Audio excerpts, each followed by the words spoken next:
Hello, everyone. I am coming to you from the office here at Spencer Elementary, and I thought I would go ahead and try to record our first lesson here and be able to post this online for you all.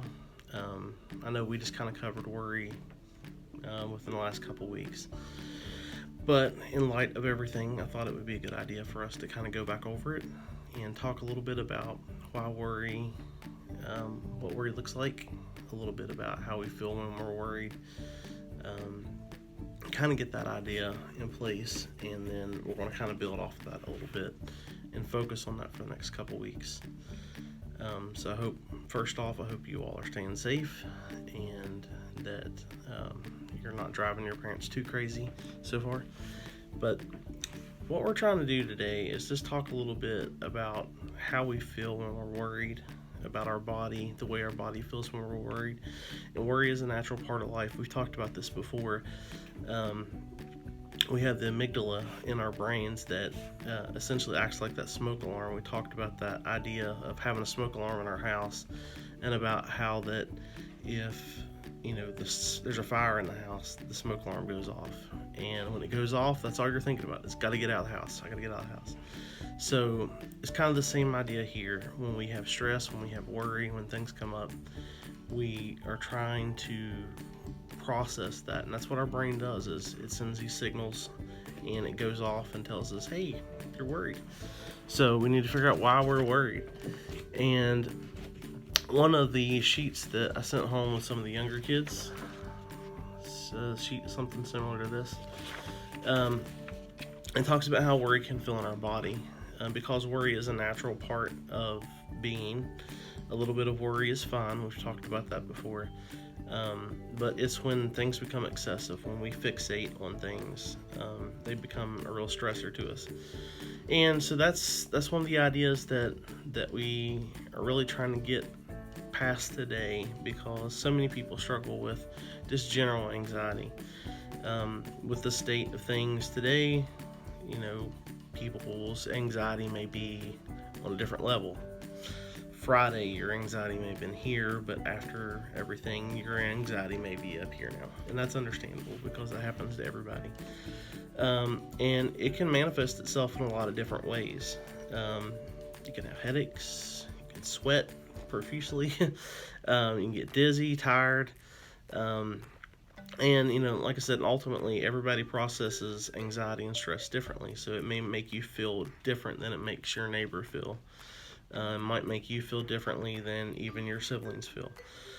So everybody processes it differently, and we've really got to learn how to manage our worry and manage our stress. A lot of, if you have any exposure to news or media, things like that, all you really hear typically is the negative side of things.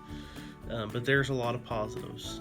For every tragedy, for every heartache, there's always stories of hope, stories that remind us that there is good in humans. And I think that's something that we need to kind of take into effect, because, it's not just about what's happening right now, it's what's going to happen. And if all you ever do is worry about the future, you miss out on a lot of important things, because you're so focused on the bad parts, the negative parts, that you're not really thinking about the positive parts too. And everything, I've went through several traumatic events in life, and one of the things that I've always found is that there's always good that rises from the bad. And so if you're feeling that bad today, I completely understand. I get it. I understand that, you might be worried, you might be stressed, you might be going through a lot right now.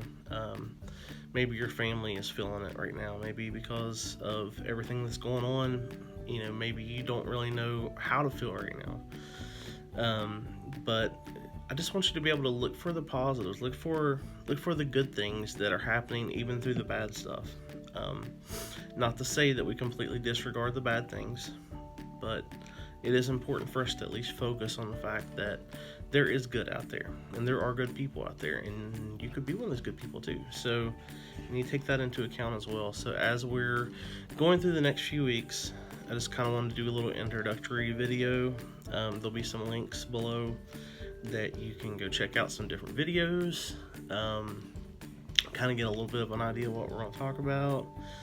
I might include some songs and stuff like that in the or links to songs in the video below. So anyways, so I just wanted to do something to kind of get us thinking about maybe some good stuff that's happening, and while you're having this time away from school, don't forget to still be engaged with your schoolwork. Never stop learning. Just because you're not in a classroom setting doesn't mean that you stop learning. So I want to encourage you to try. I mean, if things are hard, you can reach out to your teachers, you can reach out to me. I've sent home packets and stuff below, out this week, so a lot of you should be getting that kind of stuff too. So if you're feeling that, I mean, if you're feeling that struggle, just know that you're not alone, but we're going to get through this together, and we're going to be worry warriors. And the whole point of worry warriors is that we're not defeated. We're not going to be overcome just because things are hard right now. We will bounce back. We'll get better. But it's just important for us to not give up.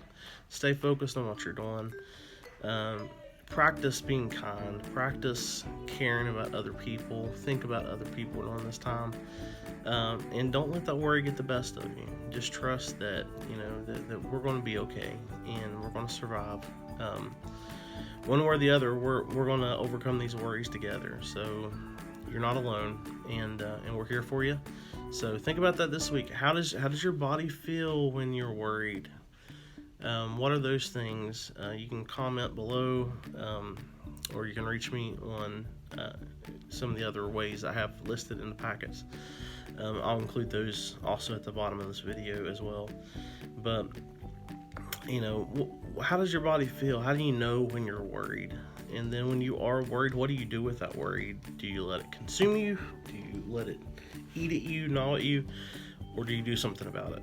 And we've practiced some of the calming techniques here at school in the last couple weeks. It's not like it's a new idea to you, I know. But take just a minute to just calm your brain, right? Be mindful, be in the moment. Learn that whatever's happening right now is not, as bad as it might be in the moment. Just know that, there are better things happening too. There are good stuff happening as well. So just trust in that, trust the process. Don't let worry and doubt consume you. And I will see you soon, next week. All right. Be good.